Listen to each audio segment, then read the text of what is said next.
नमस्कार, आपका स्वागत है एक बार फिर से आपके अपने चैनल दिव्य दृष्टि में। इस वर्ष 2024 में कार्तिक मास 18 अक्टूबर से प्रारंभ होकर 15 नवंबर को समाप्त होगा।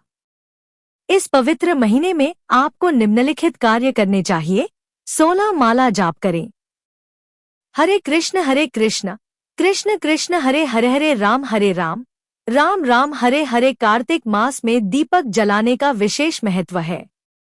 यह माना जाता है कि लाखों जन्मों के पाप पलक झपकते ही नष्ट हो जाते हैं। चाहे कोई मंत्र न हो, कोई विशेष पवित्र कर्म न हो, केवल कार्तिक के महीने में दीपक चढ़ाने से ही सब कुछ सही हो सकता है। दामोदर अष्टकम पढ़ें और श्रीमद् भागवतम, भगवद गीता या श्रील प्रभुपाद की कोई भी पुस्तक प्रतिदिन पढ़ने का प्रयास करें। मंदिर जाने की कोशिश करें और भक्तों के साथ भगवान को दीप चढ़ाने में भाग लें। मंदिर में भगवान को जप, गायन, नृत्य और दीपक अर्पित करना अत्यंत प्रसन्नता देता है और हमारे हृदय में अपार खुशी का संचार करता है। इस महीने में केवल प्रसाद यानी भगवान को अर्पित किया गया भोजन ही ग्रहण करने का प्रयास करें। अपनी क्षमता के अनुसार गरीबों को दान करें। पवित्र तुलसी के पौधे की पूजा करें।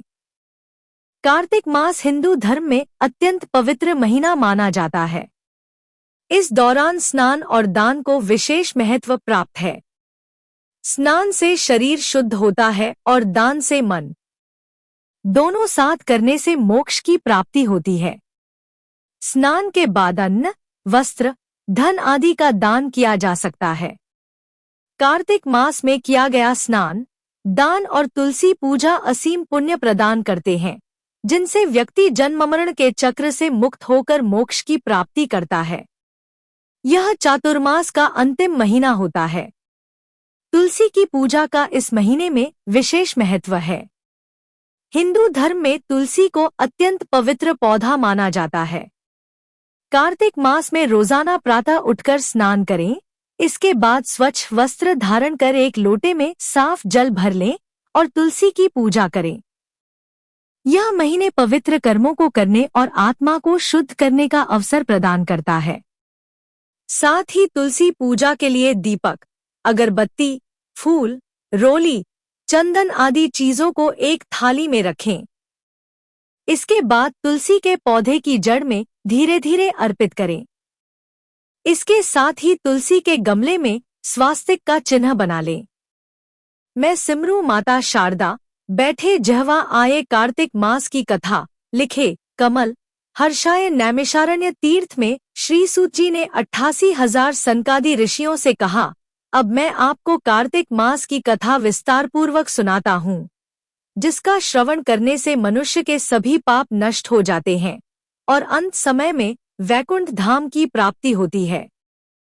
कार्तिक मास के तीसरे अध्याय में सत्यभामा भगवान श्री कृष्ण से प्रश्न करती हैं, हे स्वामी, सभी वर्षों, मासों और दिनों का आपके लिए समान महत्व है, फिर कार्तिक मास ही सबसे श्रेष्ठ क्यों है और एकादशी तिथि व कार्तिक मास आपको सबसे अधिक प्रिय क्यों है?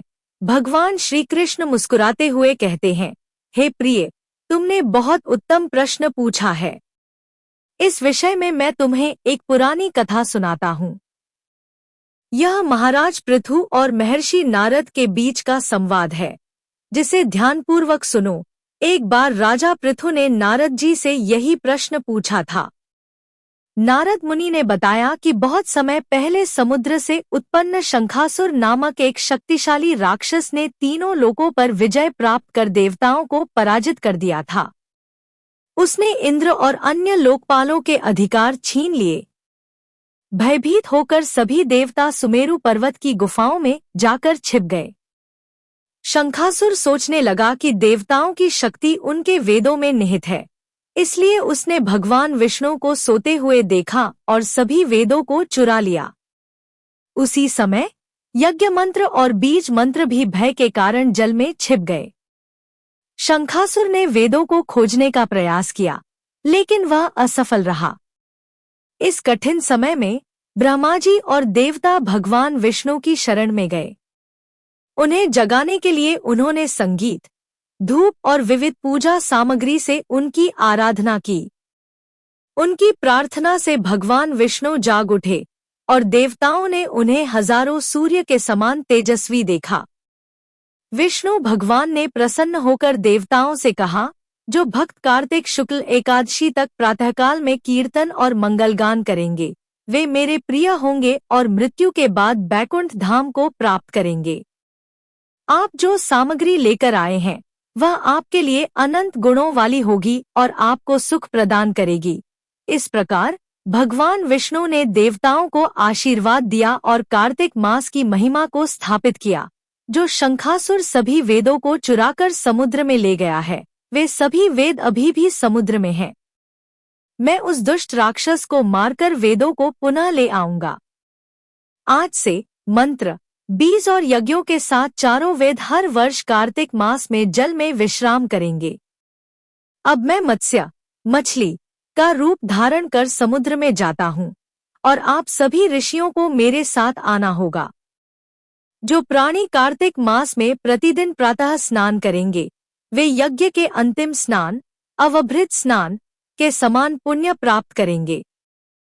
जो कार्तिक मास में स्नान और व्रत करेंगे, हे इंद्र, तुम उन्हें मेरे लोक तक पहुंचाओगे।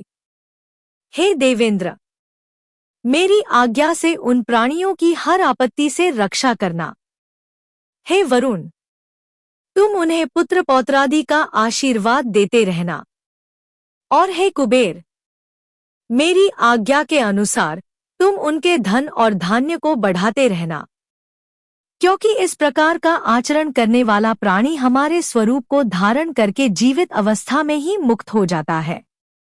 जिन्होंने जन्म से लेकर मरण तक इस उत्तम व्रत को विधिपूर्वक कर लिया है, वे देवताओं के समान पूजनीय हो जाते हैं।